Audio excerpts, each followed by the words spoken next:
हे लक्ष्मण तुम उठो, लक्ष्मण तुम उठो।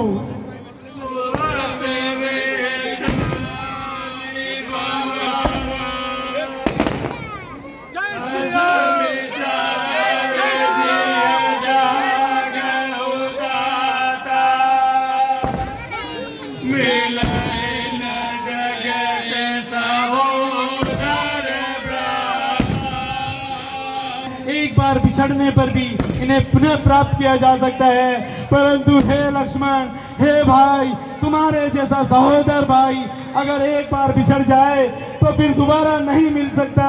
भाई तुम कहाँ हो? भाई तुम उठो, तुम उठते क्यों नहीं हो?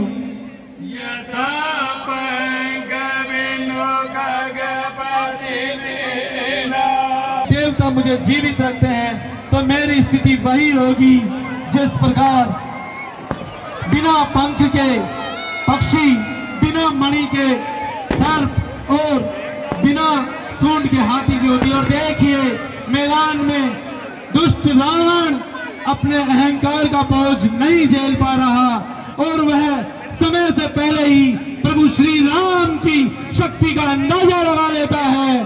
और देखिए रावण धू-धू करके जलने लगा है।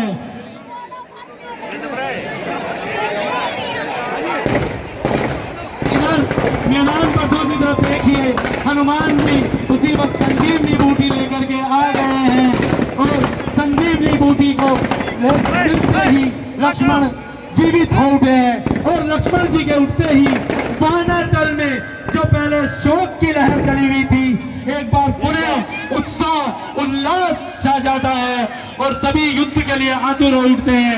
रावण को देखिए अपने अहंकार को नहीं झेल पाया और अपने समय से पहले ही अपनी गति को प्राप्त हो गया। अभी कुछ ही समय में ये दुष्ट कुंभकर्ण और मेघनाथ भी आपके सामने अपनी गति को प्राप्त करेंगे।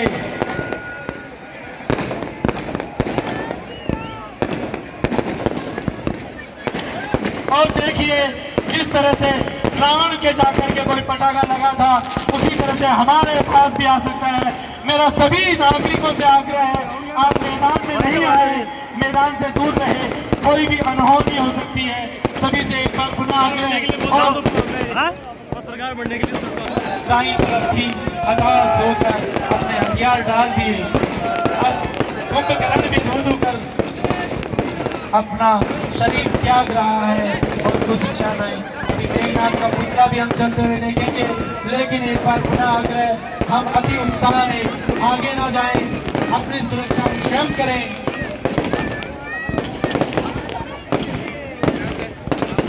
अब लंका विजय के बाद मंच पर विभीषण जी का राज तिलक होगा और रघुनाथ जी की आरती होगी।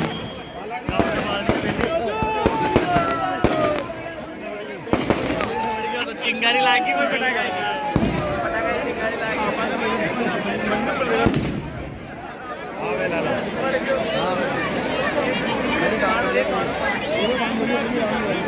यही है दोस्तों, प्रभु की इच्छा के आगे कुछ नहीं होता है।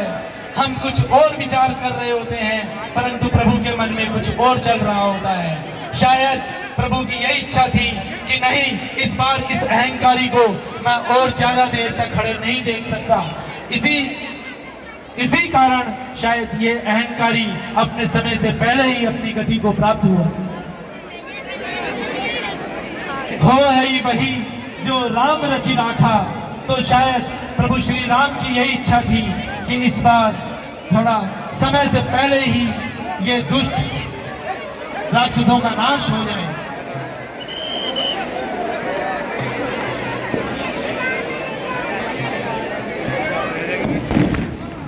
देखिए मैदान में नगर परिषद के द्वारा सुंदर आतिशबाजी का नजारा भी।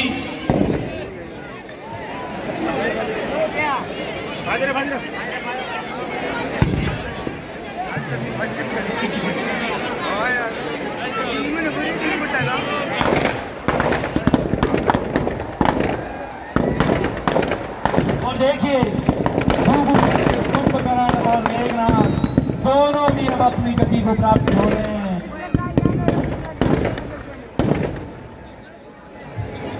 एक बार पुनः आकर थोड़ा सा हम अपने को संयमित रखें।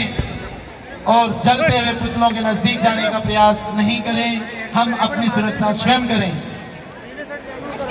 जब ये अहंकारी इतना बलशाली रावण अपनी सुरक्षा नहीं कर पाया तो हम तो इसकी नजरों में, रावण की नजरों में हम तो एक तुच्छ प्राणी हैं, क्योंकि रावण ने प्रभु श्री राम को भी यही मानकर बहुत बड़ी भूल की थी और कि ये तुच्छ एक मनुष्य मेरा क्या कर लेगा, जिसका परिणाम उसे भोगना पड़ा।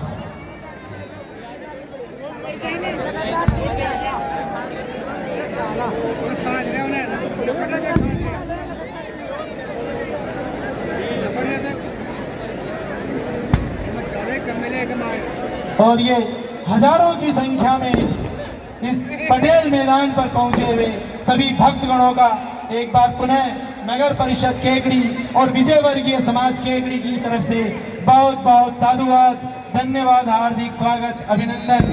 अभी इसके बाद रघुनाथ जी की आरती होगी, विभीषण जी का रास तिलक का कार्यक्रम मंच के समीप होगा। उस आरती में हम सभी भागीदार बने और समाज के सभी बंधुओं से आग्रह कि रघुनाथ जी की आरती के बाद जो ये विमान जो मंदिर कुंज से आया, रघुनाथ जी का शोभा यात्रा पुनः पटेल मैदान से नगर के मुख्य मार्गों से होते हुए मंदिर कुंज पहुंचेगी। वहाँ बीच बीच में जगह जगह पर रघुनाथ जी की आरती समाज बंधुओं से और कई जो भी घर प्रतिष्ठान रास्ते में आते हैं सभी रघुनाथ जी की आरती करते हैं। तो इसी के साथ रघुनाथ जी की आरती होती, शोभा यात्रा पुनः मंदिर कुंज पहुंचेगी। हम सब